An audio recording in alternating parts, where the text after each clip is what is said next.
Assalamualaikum warahmatullahi wabarakatuh. Bertemu lagi dengan saya Aditya Saputra dari Prodi Teknik Mesin Was 2E dengan NIM 202101101067.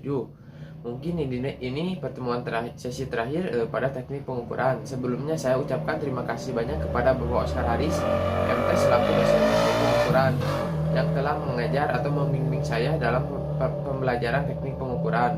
Walaupun tidak secara langsung tatap muka ataupun offline, tapi secara online. Pada kesempatan kali ini saya akan coba menjelaskan apa itu gear menurut perspektif teknik pengukuran.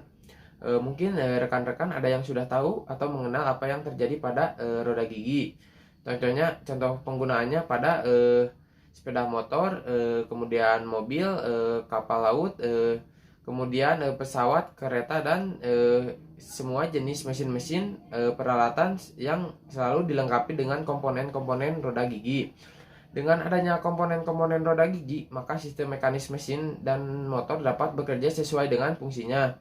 Kemudian semakin tinggi kualitas suatu produk yang memerlukan perlengkapan roda gigi, maka semakin tinggi juga dan sepresisi juga roda gigi yang harus dibuat. Untuk membuat sebuah roda gigi dari kualitas rendah sampai roda gigi yang berkualitas sangat tinggi, tentu tidak bisa lepas dari salah satu faktor dalam proses pembuatannya, yaitu proses pengukuran. Dalam kaitan ini akan disinggung alat roda gigi, bagian-bagian roda gigi yang perlu diukur, dan bagaimana cara mengukurnya. Secara umum, pemeriksaan roda gigi dapat terbagi menjadi dua hal, yaitu pemeriksaan dan pemeriksaan menurut piktur. Kemudian pemeriksaan secara analisis maksudnya adalah memeriksa semua elemen-elemen penting dari roda gigi, misalnya bentuk gigi, jarak antara gigi, jarak celah, dan eksentrisitas. Kemudian ada tebal gigi, lead, dan blades. Kemudian pemeriksaan menurut fungsinya adalah pemeriksaan roda gigi yang dibandingkan dengan roda gigi standar dengan cara adalah memasang roda gigi yang akan diperiksa pada roda gigi standar dan kemudian memutar pasangan gigi tersebut. Dengan beberapa peralatan maka dapat dilihat atau diperiksa peningkatan suara yang timbul akibat antara roda gigi getaran dan variasi getaran dari sebuah putaran roda gigi. Kemudian kita masuk ke bagian-bagian penting roda gigi yang perlu diukur. Bagian-bagian dari roda gigi yang perlu diukur antara lain adalah yang pertama itu ada ukuran dasar roda gigi yang menyangkut diameter mayor atau diameter lubang. Ketidaksepakatan diameter luar terhadap lubang, lebar tinggi, dan goyangan aksi dari masing-masing muka gigi.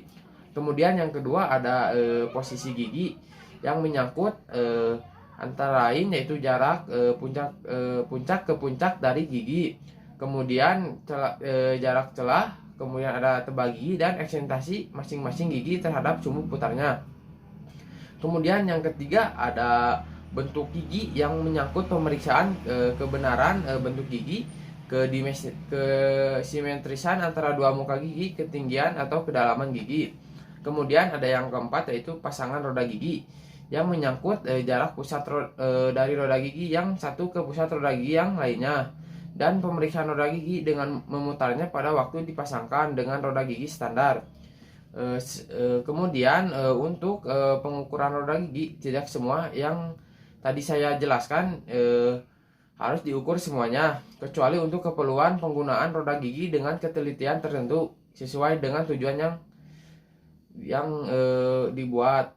Kemudian kita masuk ke beberapa cara pengukuran roda gigi. Seperti halnya pada pemeriksaan ulir, maka pada pemeriksaan roda gigi pun harus diperhitungkan. Tentu terutama perhitungan dengan triogometri yang telah disinggung di muka besar mengenai roda gigi lurus. Pada dasarnya pemeriksaan roda gigi semua roda gigi adalah yaitu melakukan pemeriksaan dari bentuk fisik dari rodanya, baru kemudian bentuk pada pemeriksaan elemen-elemen yang lain.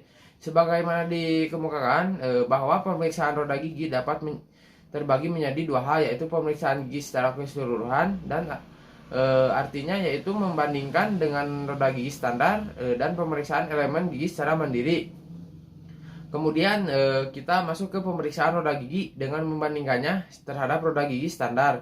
Disebut juga dengan pemeriksaan secara keseluruhan.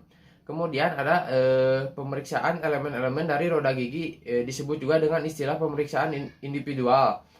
Kemudian yang kita masuk yang pertama yaitu membandingkan roda gigi dengan roda gigi standar. Salah satu alat yang digunakan biasanya untuk memeriksa roda gigi secara keseluruhan atau membandingkan dengan roda gigi standar adalah Faxon Gear Tester. Kemudian yang kedua ada pengukuran elemen roda gigi secara individual, yaitu pemeriksaan elemen-elemen ini. Titik beratnya pemeriksaan biasanya terletak pada sebuah diameter pitch. Dengan pemeriksaan diameter pitch ini secara tidak langsung juga akan memeriksa diameter luar, diameter dasar, jarak puncak antara gigi tebal, dan eksitasi dan tinggi gigi. Kemudian ada berbagai macam pemeriksaan pada roda gigi, terbagi menjadi 9. Yang pertama ada pemeriksaan gigi secara eksitasi. Untuk pemeriksaan eksitasi ini ada alat yang ukur sederhana yang bisa digunakan, antara lain adalah jam ukur kawat. Dengan alat sederhana ini dapat diketahui ketidakseimbangan dari roda gigi yang penyimbangnya dapat diketahui dari jarum penunjuk jam ukur. Setiap kali diputar, penyimpangannya sampai semua daerah lingkaran selesai diperiksa. Bila tujuan pemeriksaan hanya ingin mengetahui apakah roda gigi seimbang atau tidak, caranya dengan memutarnya secara perlahan-lahan lalu dibiarkan berhenti sendiri.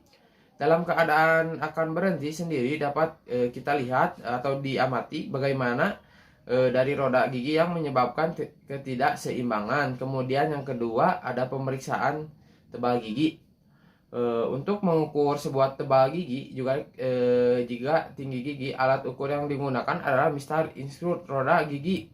Ada beberapa cara yang bisa kita lakukan untuk memeriksa gigi ketebalan sebuah gigi. Antara lain pengukuran tebal gigi pada garis pitch, pengukuran tebal gigi pada constraint, dan pengukuran tebal gigi dengan metode Besch. Kemudian yang ketiga ada pemeriksaan jarak gigi, yaitu salah satu caranya paling sederhana itu memeriksa jarak dari gigi ke gigi lain adalah dengan menggunakan dua buah jam ukur atau bisa disebut juga Jawagorge. Kemudian kita masuk ke terminologi gear. Terminologi gear terbagi menjadi 9. Yang pertama itu ada diameter pitch, adalah banyak gigi untuk setiap 1 inci dari diameter lingkaran ke pitch. Pitch diameter ini hanya merupakan hipotensi saja yang harganya tidak bisa diukur.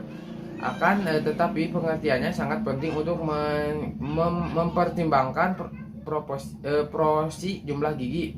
Kemudian ada yang kedua ada modul, adalah panjang dari diameter lingkaran pitch untuk setiap gigi. Satuan untuk modul adalah milimeter. Kemudian ada circle, adalah jarak busur diukur pada lingkaran pitch dari salah satu sisi sebuah gigi ke sisi yang sama dari gigi yang berikutnya. Kemudian ada yang keempat ada addendum. Addendum adalah sebuah jarak radius dari lingkaran pitch sampai pada ujung puncak dari gigi. Kemudian yang kelima ada kelonggaran, adalah jarak radial dari ujung puncak sebuah gigi roda gigi yang satu ke bagian dasar gigi roda gigi yang lain untuk suatu pasangan roda gigi. Kemudian yang keenam ada dendendum, adalah jarak radius dari lingkaran pitch sampai pada dasar dari roda gigi. Kemudian yang ketujuh ada diameter blank atau diameter bisa disebut juga diameter kosong, adalah jarak yang panjangnya sama dengan diameter lingkaran pitch ditambah dengan 2 tambahan. Kemudian yang kedelapan ada ketebalan gigi, adalah jarak tebal gigi yang diukur pada lingkaran pitch dari satu sisi ke sisi yang lain pada gigi yang sama. Ukuran tebal gigi ini bermacam-macam cara yang akan caranya. Kemudian yang terakhir yaitu 9, adalah bulu mata belakang. Menurut arti katanya kira-kira gerak terlambat untuk istilah backlash pada roda gigi Pengertiannya adalah jarak dari sisi ujung gigi yang satu sampai pada sisi kerja dari gigi yang lain atau satu pasangan roda gigi. Mungkin pada penyampaian materi kali ini mohon maaf jika banyak salah kata. Saya pamit undur diri. Wassalamualaikum warahmatullahi wabarakatuh.